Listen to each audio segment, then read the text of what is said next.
નમસ્કાર વિદ્યાર્થી મિત્રો, તપોન ગ્રુપ ઓફ સ્કૂલ સંચાલિત આપણી યુટ્યુબ ચેનલ તપોન સાયન્સ એકેડમીમાં હું શિલ્પા મેમ આપ સર્વે વિદ્યાર્થીઓનું હાર્દિક સ્વાગત કરું છું. JEE NEET 12 science chemistry chapter 15 polymer. ચાલો પોલિમર જે આપણે જોઈએ છે બરાબર છે, એની અંદર યાદ હોય તો મેં કીધું હતું કે કેટલીક ઇમ્પોર્ટન્ટ જે બાબતો હશે ને એ હું તમને કહીશ. બરાબર છે, આખું આપણે નહીં જોઈએ તો બધાની બનાવટ તો પોસિબલ નથી અત્યારે. રેડી? એટલે એ તમે આઈ થિંક જોઈ ગયા હશો, એટલે એટલું કહેવાનું નથી. આપણે MCQને એવું સોલ્વ કરશું. જે ઇમ્પોર્ટન્ટ થિંગ છે ને એમાં એક ઝિગલર નાટા ઉદ્દીપક છે. બરાબર, એ હું તમને કહી દઉં કે જે ઝિગલર નાટા ઉદ્દીપક છે ને એની વાત આપણે કરશું. બરાબર, હવે આ ઝિગલર નાટા ઉદ્દીપક એ કઈ અને શું કહેવાય પોલિમરાઇઝેશનની પ્રોસેસમાં યુઝ થશે એના ઉપર આપણે થોડુંક ફોકસ કરશું.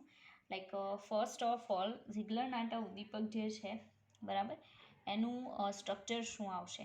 રેડી? એ આપણે જ્યારે કોઓર્ડિનેશન કમ્પાઉન્ડ જોશું ને ત્યારે એની અંદર આપણે ડીપ સ્ટડી કરવાનું આવશે. અત્યારે હું ખાલી તમને સ્ટ્રક્ચર કહું છું. ટ્રાઇથાઇલ એલ્યુમિનિયમ, ટ્રાઇથાઇલ એલ્યુમિનિયમ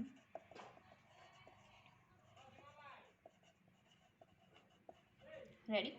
તો ટ્રાઇથાઇલ એલ્યુમિનિયમ જે છે નોર્મલી એનું સ્ટ્રક્ચર તમને આવડતું હશે કે C2H5 3 ટાઈમ્સ એલ્યુમિનિયમ.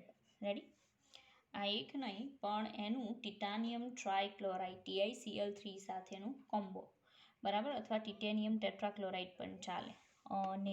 અને કરવાનું છે અને ટિટેનિયમ ટ્રાયક્લોરાઇડ TiCl3 ઓર આ બંનેમાંથી એક ચાલે titanium tetrachloride. Ready? TiCl4. Okay, તો આ જે છે ઝિગલર નાટા ઉદ્દીપક છે. કોની બનાવટમાં યુઝ થશે? એમાં આવશે હાઈ ડેન્સિટી પોલિથીન. બરાબર, એક તો એમાં એનો યુઝ થશે. એના સિવાય બીજી કઈ જગ્યાએ તો એક PVCની બનાવટમાં એ વપરાય છે. રેડી? એના સિવાય જેટલા પણ છે તમને કહી દઉં. લાઈક એક પોલિસ્ટાઇરીનમાં વપરાશે. પોલિસ્ટાઇરીનમાં ઝિગલર નાટા વપરાય છે. રેડી? હવે કોઈ છે નહીં એવું કે જેમાં ઝિગલર નાટા યુઝ થતું હોય, તેમ છતાં હું ચેક કરી જાઉં. બરાબર, તો કારણ કે એ પણ તમારે યાદ રાખવું પડશે. બરાબર, હવે એનો ફાળો શું છે ને એ બધું તો આપણે કંઈ જોવાનું છે નહીં, પણ ઇનકેસ કોઈમાં આવતું હોય ને તો તમારે યાદ રાખવું પડશે. લાઈક હવે નથી તો આ ત્રણ તમારે યાદ રાખવા પડશે ઝિગલર નાટામાં. બરાબર, કે આ ત્રણની બનાવટમાં ઝિગલર નાટા ઉદ્દીપક જે છે એ વપરાય છે. ઓકે, ચાલો, તો એક થયું. પછી આગળ જોઈએ બીજી એવી અગત્યની બાબતો તમને કહી દઉં. બીજા નંબરનું કે મુક્તમૂલક પોલિમરાઇઝેશન. મુક્તમૂલકથી કયા બને છે એ કહી દઉં. મુક્તમૂલક હોમોપોલિમરાઇઝેશન.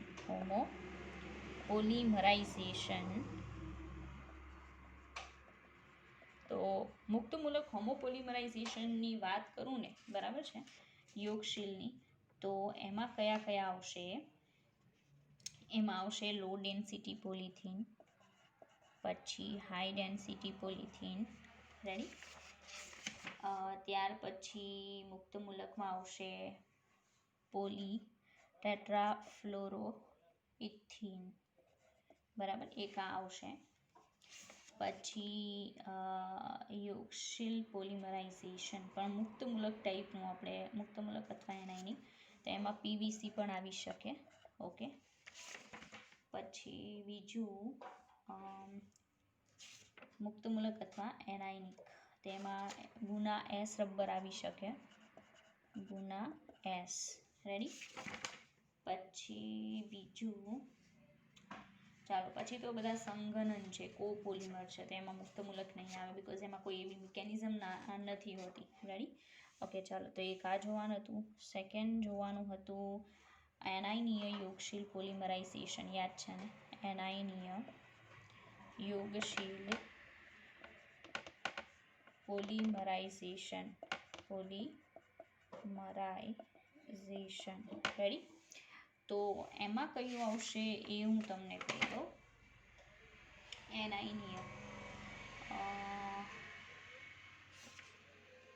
યોગશીલ એનઆઈ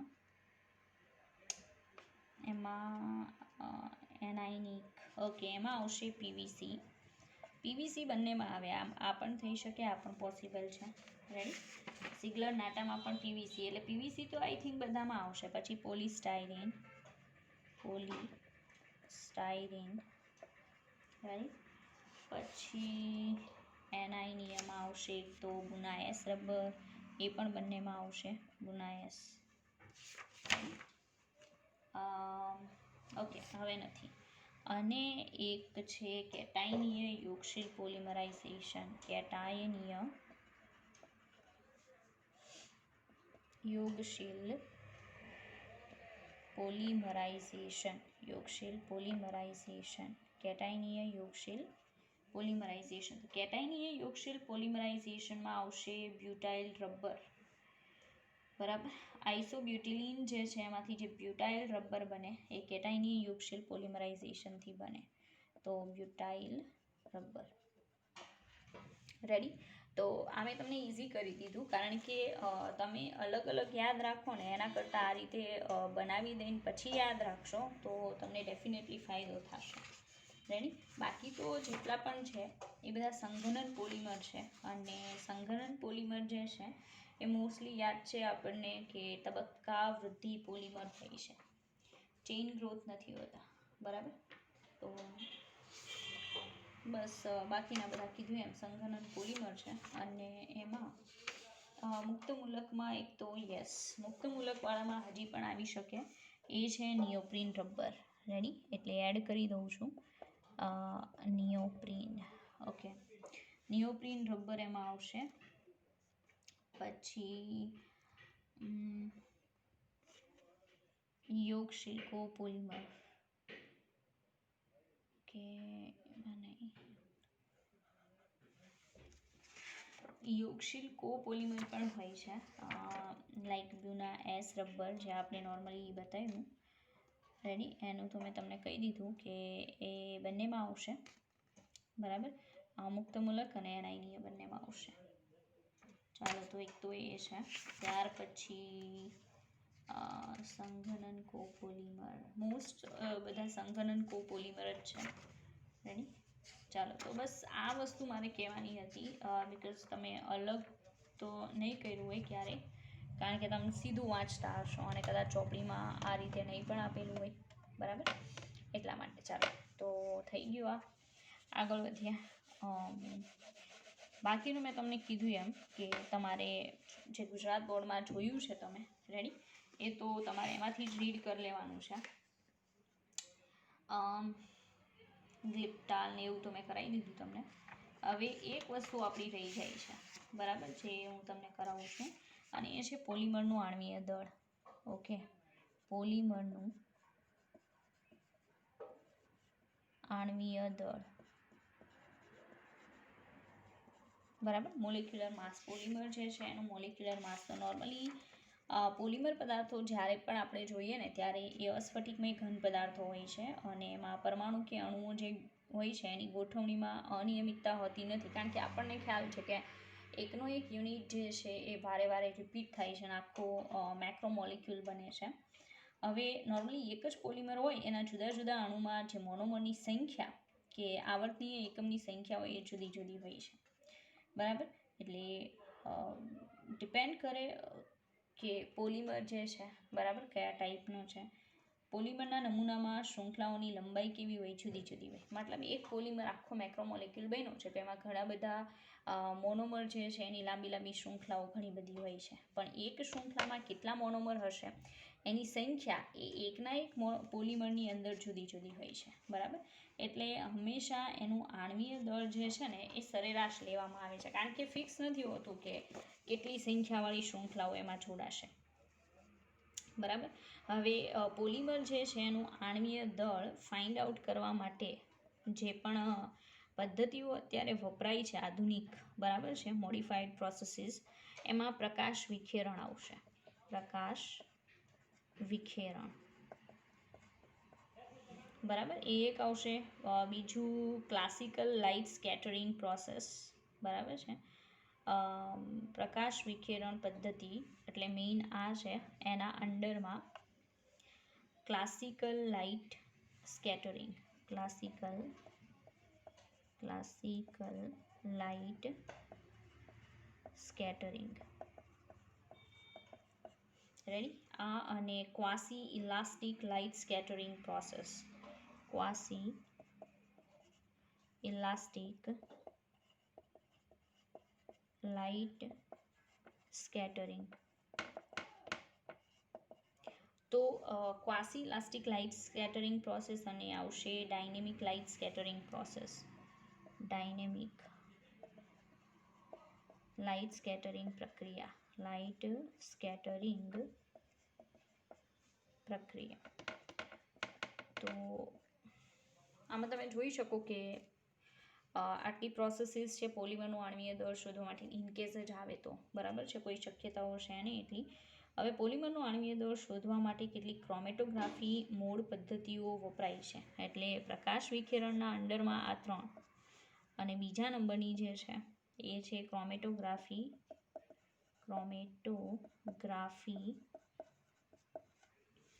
મોડ પદ્ધતિઓ. ઓકે, ક્રોમેટોગ્રાફી મોડ પદ્ધતિઓ છે એમાં જે પ્રોસેસીસ છે આની જેમ એ આવશે high performance liquid chromatography, high performance liquid chromatography, high performance liquid chromatography. બીજું HPLC કહેવાય એને, HPLC શોર્ટમાં. પછી બીજું છે સાઇઝ એક્સક્લુઝન ક્રોમેટોગ્રાફી, એટલે કંઈક આ રીતે છે, સાઇઝ એક્સક્લુઝન ક્રોમેટોગ્રાફી, બરાબર, સાઇઝ એક્સક્લુઝન ક્રોમેટોગ્રાફી. બીજી છે જેલ પરમિએશન ક્રોમેટોગ્રાફી, જેલ પરમિએશન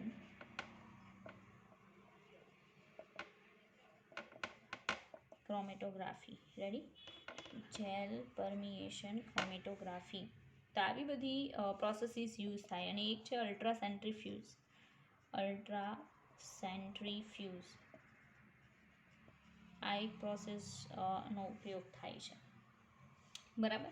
તો પોલિમરની અંદર મેં કીધું એમ કે એક પોલિમરની અંદર જે પણ આખી શૃંખલા હોય છે, બરાબર છે, એ શૃંખલાની અંદર જે મોનોમર યુનિટ છે એની જે સ્મોલ એન સંખ્યા હોય છે એ બધામાં સરખી નથી હોતી, બરાબર. અને એટલા માટે પોલિમરનું આણ્વીય દળ છે એ સરેરાશ હંમેશા ફાઇન થાય છે, બરાબર. અને એ ફાઇન કરવા માટે અત્યારે આધુનિક પદ્ધતિઓ છે એમાં પ્રકાશ વિખેરણ છે, ક્રોમેટોગ્રાફી છે, અલ્ટ્રાસેન્ટ્રીફ્યુઝ. એમાં પ્રકાશ વિખેરણની અંદર પાછા ટાઈપ પડે છે, ક્રોમેટોગ્રાફીમાં ટાઈપ આવશે, અલ્ટ્રાસેન્ટ્રીફ્યુઝ એક જ આવશે, બરાબર. તો આ ખાલી યાદ રાખવાની છે રે તો. ઓકે, ચાલો આગળ જુઓ. હવે નોર્મલી 2 ટાઈપના અણુભાર છે પોલિમરની અંદર આવશે.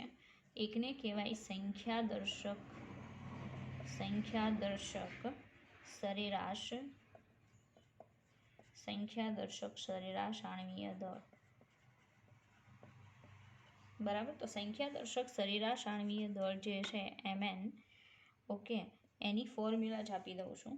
એની ફોર્મ્યુલા છે summation I is equal to 1 to infinite, બરાબર, Ni Mi. એ હું હમણાં કહીશ કે શું છે, divided by summation I is equal to 1 up to infinite Ni, ready. તો આ જે છે એ એની ફોર્મ્યુલા છે, યાદ રાખવી, બીકોઝ ગુજકેટની અંદર ઓર ઇવન આપણા JEE નીટની અંદર પણ પૂછાઈ શકે. અત્યારે તમારા ચોપડીમાં આઈ થિંક નથી, નીકળી ગયું છે, પણ ઇમ્પોર્ટન્ટ છે. ચાલો, ઉપર આવશે પોલિમરનું કુલ દળ, બરાબર, એને ભાગ્યા આવશે પોલિમર અણુઓની કુલ સંખ્યા. પોલિમર અણુઓની કુલ સંખ્યા તો સીધી વાત છે, એક અણુનું મળી જાય ને, અણુઓની કુલ સંખ્યા. ઓકે, ચાલો. તો આ એક ફોર્મ્યુલા છે જેનો યુઝ કરી શકાય. એમાં એનઆઈ શું છે એ કહી દો. એનઆઈ છે પ્રત્યેક પોલિમર ઘટકના અણુની સંખ્યા. પ્રત્યેક પોલિમર ઘટકના અણુની સંખ્યા. પ્રત્યેક પોલિમર ઘટકના અણુની સંખ્યા. જ્યારે એમાં એટલે પ્રત્યેક પોલિમર ઘટકનું આણ્વીય દળ. પ્રત્યેક પોલિમર ઘટકનું આણ્વીય દળ. હવે નોર્મલી એક પોલિમર તમે લ્યો તો એ પોલિમરની અંદર જરૂરી નથી કે એક જ ઘટક હોય, એક કરતાં વધારે ઘટક હોઈ શકે. બરાબર છે.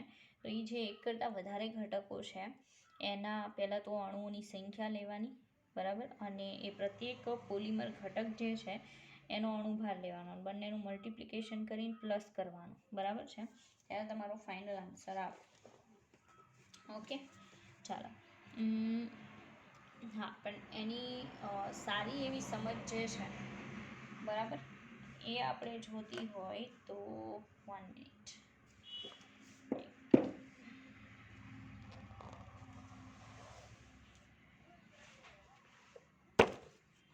ચાલો, તો હજી વધારે વિસ્તૃત રીતે આપણે એને જોઈએ.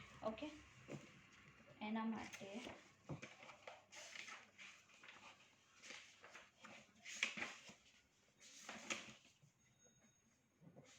વિસ્તૃત ફોર્મ છે મારે ફાઇન્ડ કરવું પડશે. બરાબર, પોલિમરમાં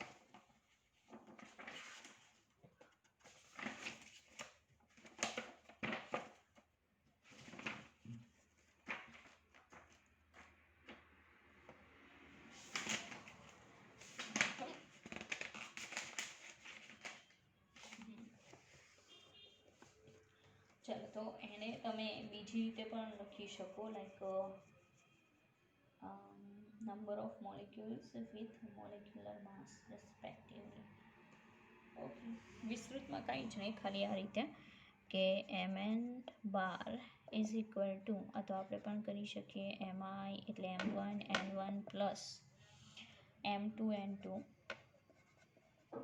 plus m3 n3 plus dot dot dot divided by નીચે n1 plus n2 plus n3 plus dot dot dot. Ready? એટલે કહેવાનું એમ છે કે એવું આ જે છે પોલિમરનું કુલ દળ, એટલે કઈ રીતે કે પ્રત્યેક પોલિમર ઘટકના અણુની સંખ્યા, કે અંદર અલગ અલગ આખો જે પોલિમર બન્યો છે એની અંદર માનો કે એક કરતાં વધારે અલગ અલગ ઘટકો છે, અને એ દરેક ઘટકના અણુની સંખ્યા પાછી જુદી જુદી છે. એટલે એનાય આવશે, એના અણુભાર છે એ બંનેનું મલ્ટીપ્લાય કરો, બરાબર છે, અને એનો સરવાળો કરો તો તમને ટોટલ સંખ્યા વાઇઝ મળે. બરાબર, એને કહેવાય સંખ્યા દર્શક સરેરાશ આણ્વીય દળ. રેડી? બને તો ઇક્વેશન યાદ રાખવું, કારણ કે ક્યાંક આવી શકે. રેડી? ચાલો, ત્યાર પછી સેકન્ડ નંબરનું જે છે એ આવશે ભાર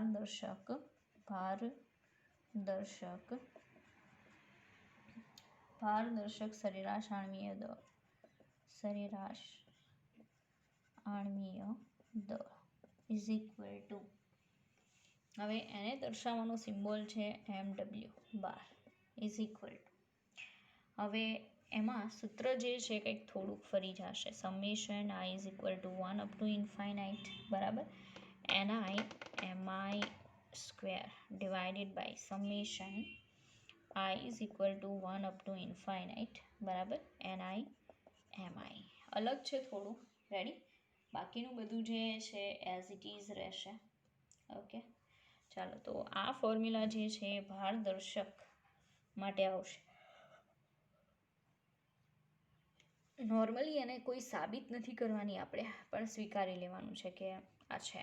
બરાબર, ઇનકેસ જ આવે તો તમારે યુઝ કરવાનું છે. એનઆઈ અને એમઆઈ તો સેમ છે. એનઆઈ એટલે પોલિમરની અંદર રહેલા જે ઘટક ઘટકો છે, બરાબર છે, એ ઘટકોના અણુઓની સંખ્યા અને એમાં એટલે એ ઘટકનો અણુભાર. રેડી? ઓકે, તો આ ભારદર્શક સરેરાશ આણ્વીય દળ માટેની ફોર્મ્યુલા છે. ઓકે, ચાલો પછી આગળ જે કહેવાનું છે આવશે પોલી ડિસ્પર્સિટી ઇન્ડેક્સ. કદાચ સરે તમને કીધું જ હશે, પણ તેમ છતાંય આપણે જોઈ જઈએ. આને કહેવાય polydispersity index. Poly ડિસ્પર્સિટી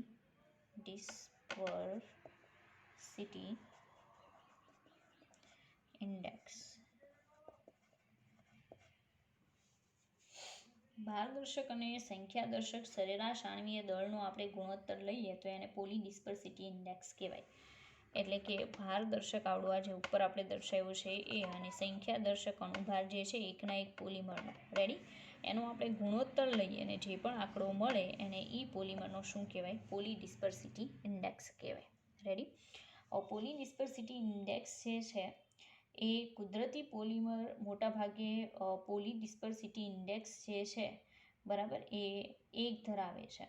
poly ડિસ્પર્સિટી ઇન્ડેક્સનો મતલબ શું છે કે એમાં જે મોનોમર્સની સંખ્યા હોય ને, બરાબર છે, એની વાત છે કે અંદર માનો કે એક જ મોનોમર છે એટલે એનું જ વારે વારે રિપીટેશન થઈ અને આખું પોલિમર બને છે, તો એનો પોલી ડિસ્પર્સિટી ઇન્ડેક્સ 1 આવશે. લાઈક આપણે સેલ્યુલોઝ લ્યો, બરાબર, તો સેલ્યુલોઝ એમાંથી બન્યું હોય, ગ્લુકોઝમાંથી. હવે એમાં કંઈ બીજો કોઈ યુનિટ નહીં આવે, બીજો કોઈ ઘટક નહીં આવે, એટલે એનો પોલી ડિસ્પર્સિટી ઇન્ડેક્સ મતલબ એની સંખ્યાદર્શક સરેરાશ આણ્વીય દળ અને ભારદર્શક સરેરાશ આણ્વીય દળ જે છે બંને સેમ આવતું હોય અથવા નજીકનું સરખું આવતું હોય તો ઇઝ ઇક્વલ ટુ શું આવશે? 1. રેડી? એટલે કુદરતી પોલિમર માટે polydispersity index is equal to 1. બરાબર? એનો સીધો મતલબ કે એમાં આ જે બંને છે બંને વચ્ચે કોઈ ડિફરન્સ હશે નહીં, સેમ આવશે. કારણ કે કુદરતી પોલિમર જે છે એમાં શું હોય છે? એક જ મોનોમર હોય છે, મોનોડિસ્પર્સ હોય છે. મોનોડિસ્પર્સ, બરાબર, બંને સેમ આવશે. પછી બીજા નંબરનું છે સંશ્લેષિત પોલિમર. બરાબર? તો સંશ્લેષિત પોલિમર માટે પોલી ડિસ્પર્સિટી ઇન્ડેક્સ હંમેશા ગ્રેટર ધેન 1 હોય છે. એનો મતલબ આ જે સરેરાશ ભારદર્શક આણ્વીય દળ છે એ સંખ્યાદર્શક સરેરાશ આણ્વીય દળ કરતાં વધારે હોય. કોના માટે? સંશ્લેષિત પોલિમર માટે. બરાબર છે? નોર્મલી આ રીતે હોય છે. ચાલો, તો આ તમારે આટલી વસ્તુ જાણવાની જરૂર હતી. બરાબર? એ આપણે જોઈ લીધી. હવે કેટલાક MCQ છે જે હમણાંની એક્ઝામમાં પૂછાઈ ગયા, તો જરાક આપણે એને સોલ્વ કરશું. રેડી? ચાલો, તો ફર્સ્ટ ઓફ ઓલ એક MCQ છે. MCQમાં આપણને કહેવામાં આવ્યું છે, આ JEEમાં પૂછાયેલો છે ઓનલાઈન 2018 એપ્રિલ 15. બરાબર? Polymer formed by addition polymerization of styrene and acrylonitrile. મતલબ તમે સ્ટાયરીન અને એક્રિલોનાઇટ્રાઇલ આવડવું જોઈએ. બરાબર? નાઇટ્રાઇલનું શું કરાવો? પોલિમરાઇઝેશન કરાવો. બરાબર છે? In the presence of peroxide. તો ફોર્મેડ આ બેનું શું કરવાનું? યોગશીલ પ્રોસેસ કરાવવાની. અને યોગશીલ પોલિમરાઇઝેશન કરાવો પેરોક્સાઇડની હાજરીમાં. બરાબર? તો તમારી પ્રોડક્ટ શું હશે એ તમારે કહેવાનું છે. એ લોકોએ ઓપ્શનમાં જે ફાઇનલ પ્રોડક્ટનું સ્ટ્રક્ચર આવે ને એ આપેલું છે. રેડી? તો આપણે જોઈએ કે પહેલાં તો સ્ટાયરીન લઈ આવો. સ્ટાયરીન એટલે શું? તો આપણને ખબર છે કે બેન્ઝીન રિંગ હોય, બરાબર, એની ઉપર હોય CH ડબલ બોન્ડ CH2. બરાબર? પ્લસ એક્રિલોનાઇટ્રાઇલ એટલે શું આવે? તો CHCN ડબલ બોન્ડ CH2. આ એક્રિલોનાઇટ્રાઇલ છે. આ બંનેનું યોગશીલ પોલિમરાઇઝેશન કરાવવાનું. તો સીધી વાત છે, કોઈ પણને ખબર પડી જાય કે અહીંયા CH, અહીંયા નીચે શું આવશે? બેન્ઝીન રિંગ આવશે એઝ ઇટ ઇઝ. અહીંયા ફરી પાછું CH2, પાછું CH હારે CN, અહીંયા CH2 અને આ રીતે આખું પોલિમર બનશે. રેડી? તો અહીંયા N આવશે, અહીંયા પણ શું આવશે? N આવશે. રેડી? તો આ જે આખું બને છે ને એ પોલિમર છે એનું સ્ટ્રક્ચર. હું તમને અહીંયા જ બતાવું, બરાબર? ચાલો જુઓ, લાઈક તમે જોઈ શકો આ આપણો ક્વેશ્ચન છે. નોર્મલી ઇંગ્લિશમાં છે એટલે મેં ગુજરાતી કરીને તમારી સામે મૂક્યો છે. તો ફર્સ્ટ વન જે છે એનું સ્ટ્રક્ચર આપણા સ્ટ્રક્ચર જેવું બિલકુલ નથી બનતું, બરાબર છે? એટલે આપણે કહી શકીએ કે પહેલા નંબરનું નહીં આવે, પણ બીજા નંબરનું જોવો છે કે CH બેન્ઝીન રિંગ પછી CH2. રેડી? એટલે આપણે જે લખ્યું છે એનાથી થોડુંક ઊંધું લખેલું છે એટલે એ ચાલે. એણે નોર્મલી C6H5 ને પહેલી સાઈડ લીધેલો છે, કોઈ પ્રોબ્લેમ નથી, એકનું એક જ છે. રેડી? તો CH બેન્ઝીન રિંગ, CH2, પછી CH, CN અને CH2. રેડી? તો આન્સર જે છે એ કયો આવશે? બોમ્બે. તો આજે છે એ તમે જોઈ શકો ઓનલાઈન 2018 એપ્રિલ 15નો ક્વેશ્ચન છે JEEનો. ઓકે, ચાલો આગળ વધીએ. હવે બીજો એક ક્વેશ્ચન છે એની અંદર, એ આપણે જોઈએ. સેકન્ડ ક્વેશ્ચનમાં એમ પૂછેલું છે કે નીચેનામાંથી કયું વિધાન ખોટું છે? નીચેનામાંથી કયું વિધાન ખોટું છે? રેડી? આ આપણો સેકન્ડ ક્વેશ્ચન છે. તો વિધાનો કયા છે? First of all a chain growth polymerization involves homopolymerization only. મતલબ શૃંખલા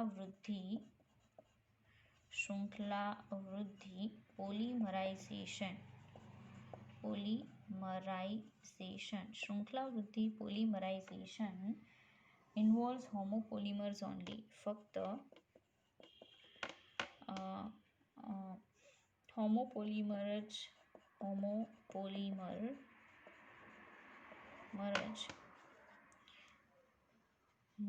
વૃદ્ધિ પોલિમરાઇઝેશનમાં ફક્ત હોમોપોલિમરનો જ સમાવેશ થાય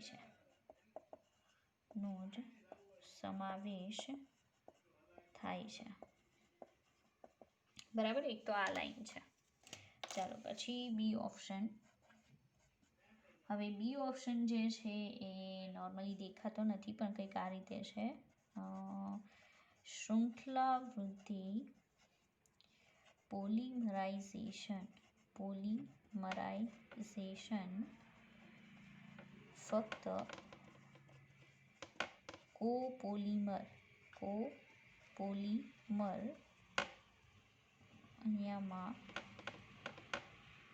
નો જ સમાવેશ થાય છે. રેડી? ચેન્નઈ ઓપ્શન જે છે એ છે nylon 6 is an example of step growth polymerization. Nylon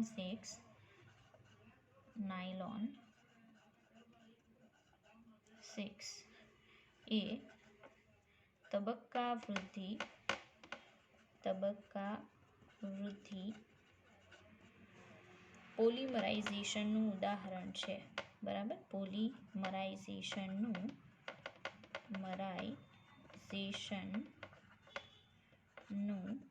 ઉદાહરણ છે.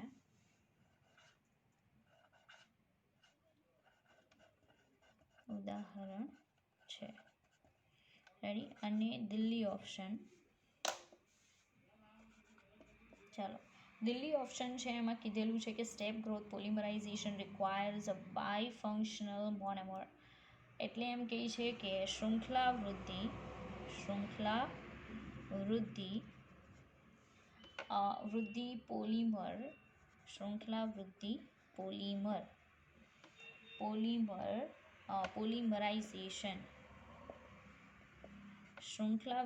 પોલિમરાઇઝેશનમાં ફંક્શનલ મોનોમર્સ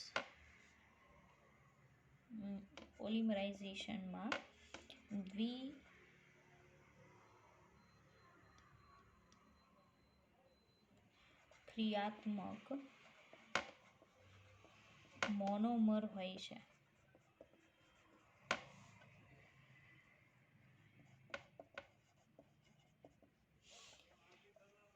બરાબર? તો જો આવું જ્યારે પૂછાય ને ત્યારે નોર્મલી કન્ડિશન કેવી છે કે જ્યાં આપણને એક વસ્તુ મળી જાય તો બાકીનું સમજવાની કોઈ એટલી જરૂર નથી. લાઈક આ જે ક્વેશ્ચન છે બરાબર છે, એ સવાલની અંદર આપણને એમ કીધેલું છે કે ક્યુ વિધાન ખોટું છે. રેડી?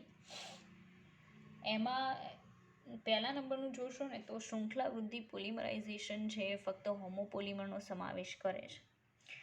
બરાબર, તો એ સાચું છે બિકોઝ જ્યારે મેં તમને લેશન ચલાવ્યું ત્યારે એમાં તમે જોશો ને શૃંખલા વૃદ્ધિ પોલિમર, તો એમાં આપણે હોમોપોલિમર ઉપર લખેલું છે.